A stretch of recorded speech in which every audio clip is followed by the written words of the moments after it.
What's up, guys? Welcome back to another episode of Dream a Little, the podcast that's all about helping you feel more confident with your kinks so you can share them with your significant other. Thank you so much for joining me today. I'm your host, Lo. If you're anything like me, you've always been curious about going to kink events, but you're not entirely sure which one is right for you or how to even find out about these events that go on. So our special guest today, Steve, is here to help. He's a daddy with a ton of experience in the community, both online and in person. I love chatting with him because he's just really down to earth. One of my favorite parts of doing this show is getting to connect with some ABDLs that I actually really relate to.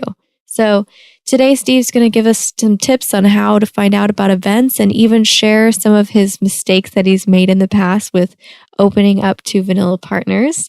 His stories actually inspired me to create the free download for this episode, which is a list of the 4 most awkward ways to bring up your kink, plus better ways to approach them. Now, the only reason I feel like I'm able to create this free download is because I've also made every single one of these mistakes, and I want you to avoid them at all costs because they are very awkward situations that you can be in. So now, if you're already doing one of those 4 things listed in the free download, don't worry. I know we've all been there. I mean, this is really hard to talk about what you want, and trying to figure out the best way to approach it is always a little tricky. So to get your hands on this free download, head over to thelittlelounge.com/92download. As always, I'll link to that in the show notes, along with links to Steve's social media profiles in case you want to get in touch with him. All right, let's do this. What's up, Steve? Thank you so much for coming on Dream a Little. How are you doing today? Hello, yeah, I'm good. Yourself? I'm good. I'm so glad you're going to come on and share your experience a little bit. So can you tell us a little bit about yourself and how you got involved in the ABDL community? Okay, yeah. So I'm the daddy. Only a recently discovered daddy. There's always a kink fetish for me. It was always a sexual kink fetish. Met my little girl 8 years ago. She was the first person I really met that was a proper, a DL, really. She was more interested in diapers and not so much in the AB part. We kind of dabbled in the AB part of it in the bedroom, but it was really more of a bit of role play rather than anything else. It was still sexual, and it wasn't until we started going to events that I discovered this really cool daddy side to me, the caring, nurturing, loving, non-sexual side to it. So it's progressed and grown, and especially in the last sort of 2 or 3 years, it's really evolved and turned into something I never knew it would.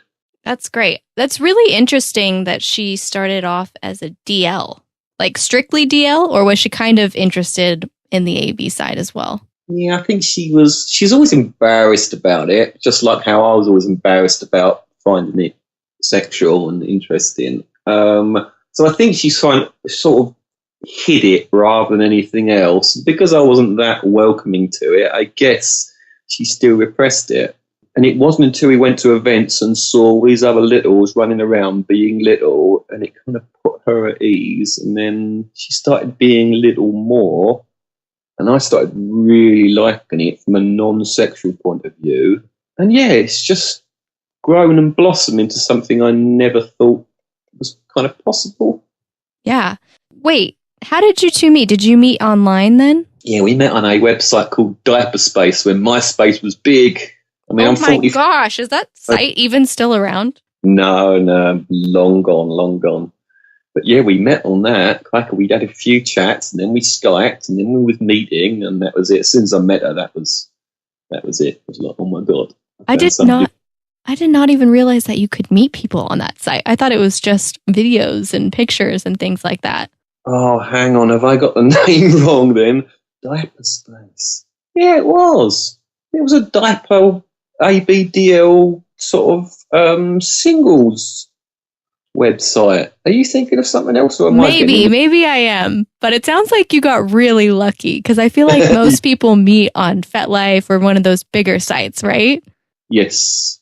Yes, we were very lucky. Yeah, extremely lucky. Crikey, my whole life changed when I met her. And when at 45, which I am now, I am more happy now than I ever was in my 20s and 30s, exploring all my sexual kinks and interests. Yeah, that's amazing. So before your current girlfriend, or I'm not sure if you guys are engaged, fiance. Yeah, we're engaged. I don't know if we ever would actually get married. None of us really believe in marriage. So yeah, I refer to her as my girlfriend. She actually is my fiance, but... Well, your partner. Yeah. But before your current partner, did you ever open up to anyone who was vanilla about your kinks? Yeah, see, I experimented so much with so many sexual kinks over the years, with so many kinky partners. I mean, nearly every single girlfriend I went out with was pretty dirty and pretty happy to explore things. We tried all sorts of... I mean, I got so many funny sexual stories, but none of them revolve around diapers. It all failed every single time. Some in varying degrees of embarrassment and disgust. Okay, wait, let's start with the worst, because I want to hear the worst. No, I should have kept my mouth shut, shouldn't I? I'm a kind of a closet DL. It's something that I've always hidden, because I told you it's a sexual kink, and I've always been severely turned on from a very young age. Women wearing diapers, I find it a submissive symbol, and it makes me feel more in control. But I've also got this other side of finding me wearing diapers myself. It's a physical kink. There's nothing mentally about it, but that physical feeling of wearing one is actually quite a turn on. And I've always battled this. Anyway, I met this one seriously kinky girl that I knew fancied the pants off me. And she lived a long way away, and we had lots of chats on the phone. She was a friend of a friend. I stupidly wanted to get there as quickly as possible, decided to wear a diaper because it was a 4-hour car journey. Rocked up at her door. She's standing there in this sexy, cute, lovely lingerie, cute little thing she was, and she had petals all on the floor, candles all by the door. I've rocked up. She's got a big fat dude waiting for me. We sat down, and what did I do? Pull my trousers down and show that I'm wearing a diaper. No. What the fuck are you doing, son? So, yeah, it kind of died instantly at that point. I mean, that's from pure ignorance, being young and being stoned and just being a complete and utter idiot. I knew she was so kinky and so open about everything. I just then went, sod it, and just threw it in her face. There was no consent there. She had no idea. And yeah, I'd gone up there for a dirty weekend and spent the rest of the night watching trashy TV with her on the sofa. Yeah. Yeah, that never goes over well if you don't talk about it first. Usually it's very awkward, because I've actually done the same thing. And I know that when you surprise someone by just wearing around them, it's very confusing and extremely awkward, because they're just shocked. Like, why? I think the problem is you're so desperate to want to share that with someone that you take risks that logically you normally wouldn't do. I was so desperate to share that side, not my DL side. I wanted to share my fantasies with women, and I was just so desperate with her, and I just thought, I'm doing it. And looking back, it was such a wrong thing to do. It was so unfair on her part. Yeah. Poor girl, she was so awkward. It was never mentioned again. Trust me, I understand. And you don't want it to be mentioned again at that point. You're just like, let's just forget that ever happened. Okay, so that was one experience. That was the worst, you said? Yeah. Some of the better ones, I had a girl she absolutely loved being tied up. So I bought myself a sewing machine, and I got into making all sorts of sort of padded medical restraints. I got into making straight jackets and gags and all that lot. But of course, when you tie somebody up, and I used to force orgasm and edging with her, all buzzy toys and stuff. It was a lot of fun. But of course, at some point, she'd want to be untied to go to the toilet. Mm-hmm. So put that to my advantage, didn't I? And suggested that she wore a diaper while she was tied up. How'd that go? It worked great because we then used diapers in every single bondage session we had, but they were never seen. And she quite enjoyed them, but she viewed them as a humiliation thing and also a tool for not having to be untied, which is never what I really wanted. Right. So did you try to kind of explain to her that you wanted her to wear at other times, or were you too afraid? Yeah, I was kind of too scared. I've always been scared. I've always been worried what people would think. So no, I kind of just hoped it would evolve on its own, which again, it's just so naive. That doesn't happen. Trust me, I've tried that too. You drop all these hints and you say these things, but they just think you're joking around, and they're not going to just pick up on that easily. I wish it was that easy. Guys, even more so, you definitely can't hint with men. No. Men do not. Never hint with a man. You've got to tell them straight. Yeah. So since you've opened up to, quite a few people, I'm not sure if you've opened up to a lot of people. Have you ever been exposed, or has someone told like a close friend or family member about your kinks that you know of, at least? No, but we think my girlfriend lodgers, he was living with two good friends of hers.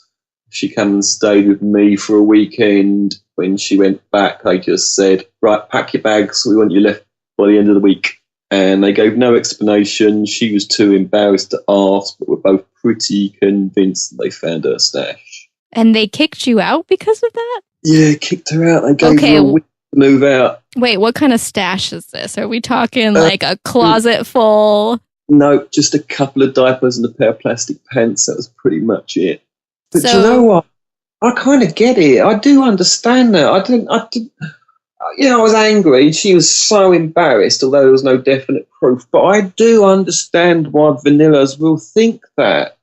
So many people don't get that. I totally get why people will immediately jump to the wrong conclusion that you're sexualizing, even when they might not even think it's sexual. But you're wearing diapers, something that only young kids, babies wear. It's wrong. And, I get that closed attitude of so many people. It's wrong, but I understand why they think that way. Yeah, I could see how people could make that association fairly easily, especially, with the ABDLs who are on television and the way that they portray them. Yeah.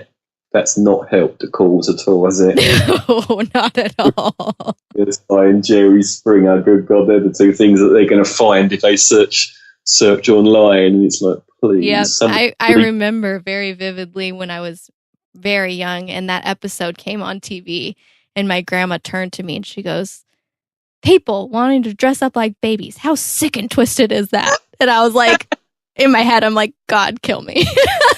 Yeah. I've never seen them, but there's a film called, I think, The Babysitter. I've seen it. Isn't it something about a man that's treated as the baby? It's called The Baby, isn't it? Maybe right. I vaguely remember seeing that when I was about 17 with my mates, and it was all like, oh my God, this is so sick. And I'm secretly thinking, oh my God, this is the actual premise of it was, really fascinating to me. Yeah, me too. Yeah. I definitely rented that movie a couple times, not going to lie. I can't remember anything about it other than, I found it interesting. So, do you two have a lot of friends in real life that you've met, like, from the community online? Yeah, we've met so many lovely people. We've not so many from online. I got a couple of really great friends that I've only met online and Skype with. Best person I have ever chatted to, Penguin 417DL. She's on Instagram. And Little Penguin Girl, I think she goes under on... No, that's her Tumblr account. Do you know the girl I mean? Yes, definitely. She's super cute. She is so fun. We've had so many fun conversations. Quick story about her. She didn't tell her now fiance about her interests, and she's moved in with him. They're getting married, and she was too embarrassed to tell him. And I spent months convincing her to tell him. Yes. And she did. She done it. How did it go? Oh, I have asked her permission. She said, "This is fine, by the way." Okay. Yeah, it went. It went all right. He didn't That chuck doesn't around. sound very convincing. He's just like, he's sort of, yeah, whatever, babe. If that's what you like, that's what you like, and that's pretty much it. I feel like that's actually a good reaction to get. You know? Yes, definitely. It's not the best. I mean, I think it's unrealistic to ever expect your partner to be like, really? That's awesome. That's great. That's what I wanted. I wanted it so bad for him to go, oh my God, I always knew. I was just waiting for you to tell me. Yeah. Get your ass to bed now. I'm putting you in a diaper and a onesie. And you're staying like this all weekend. That's what I used to fantasize about. Someone just being like, oh my gosh, I'm into that too. No way. That would have been so cool. And it's so sad in a way. But she's happy with it the way it is. He now knows it's not a secret anymore. And, you know, it's cool. But I just wanted so much more for her. She's such a sweet girl. She's a really, really stunning person. And I just really wanted her to have what we have, really. That's what it boils down to. Well, you know, maybe they will. When I first told my boyfriend, he had the same reaction. He was like, oh, okay, well, I could never do that. But that's cool that that's your thing. And now he diapers me like all the time, and he's really taken on to the daddy role. So I feel like it's possible to have things evolve if you're patient, you know, and it starts with being honest. I mean, that's just a huge relief to get it off your chest and not have to hold that secret inside, you know? Yes, definitely. It has to be approached the right way. I never did it in the right way. That's why I have quite a negative view of trying to introduce it to vanilla. Because I just did it all very wrong. Well, what other ways did you do it wrong? I really want to know, because I love hearing different mistakes that people have made. No, don't just like a dick. Go, move on, please. Okay, fine.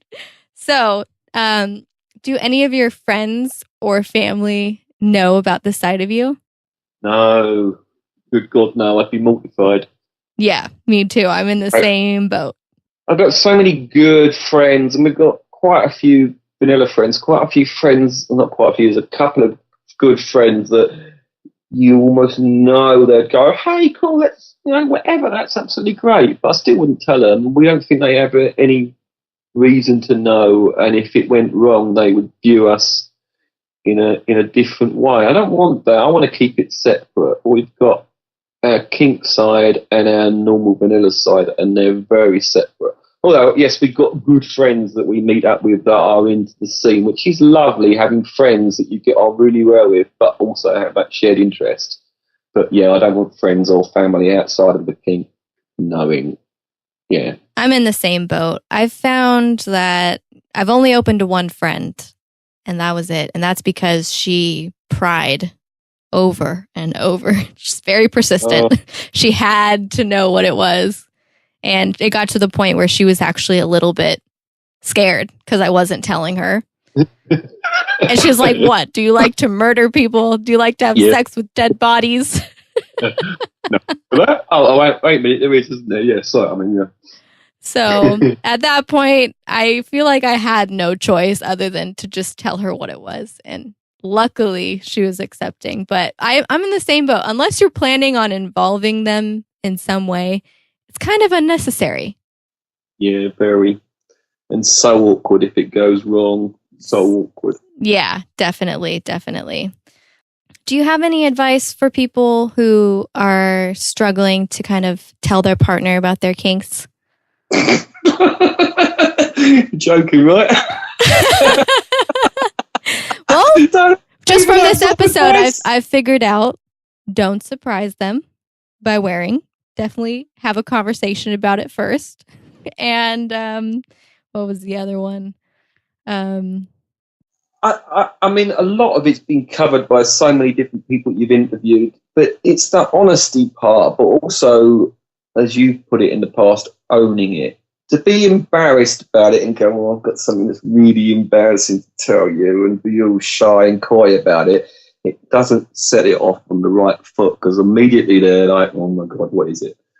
I think you've got to definitely think if it's done in the right way. But the thing is, it's up to every individual, and what would definitely work for one person might be completely wrong for somebody else. So it's really hard to say in a broad sense, if you're having trouble introducing your partner, then you should do this and you should do that, because it's, I don't know, it's really hard offering advice. I like giving my opinions, but I don't really like giving broad advice, because I don't know, I've made so many mistakes in life.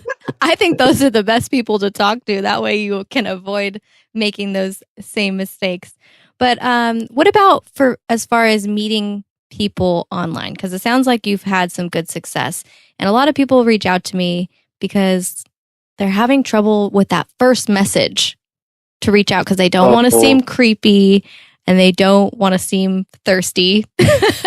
And like they're just trying to, you know, make this a sexual thing. So do you remember like kind of your first conversations with your girlfriend now? Oh, crikey, I can remember my first conversation with a first girl I ever chatted to online that was ABDL, and at the age of 25, all I could think of was with my cock, and yes, it was terribly wrong, and then I slowly learned that people didn't want to talk about sex and diapers straight away, and eventually realised that kind of almost have to avoid that part and look for a common ground somewhere else. Like, I think you've mentioned in one of your podcasts about somebody that might like kittens, send them a message about kittens. Or I think the best way to meet people is going to events. However scary it is what allowed our relationship to blossom and bloom into what it is today, by meeting people face to face in a comfortable, safe environment. And we made so many friends by chatting, and it's a slow process. I think it's so much better to chat to people face to face at an event than it ever is trying to get to know somebody by sending somebody a message. That's true. I never considered that before. So hard. I hate talking to people via text. If I get to know somebody and I feel like I like somebody on chatting with text, very, very quickly I kind of gently ask them if they would like to talk on Skype. I love talking face to face. I love seeing people's body language. I think that's so important. Getting to know somebody via text is very, very hard, because, well, let's face it, we've all misconstrued text messages from partners and boyfriends and dads and whatever, and read it completely wrong because they put an exclamation mark at the end. Or a question mark. Yeah. Or all caps. Yeah. So wait, how do you find out about these events, and what kind of events would you recommend for a first timer? Oh my good God. See, we go to LBL, which is a very large for England, 160 plus lils. It's very daunting, it's scary, it's very in your face, but it's very, very fun as well. So FetLife, they're all on FetLife. It's about the only place you can find out about this stuff is FetLife. I hate FetLife. I hate FetLife with a absolute passion. I never use it, but it's great for knowing about events and stuff like that. So how do you, I've never done this before. Is it like a public thing, like anyone is allowed to go, or are these paid events?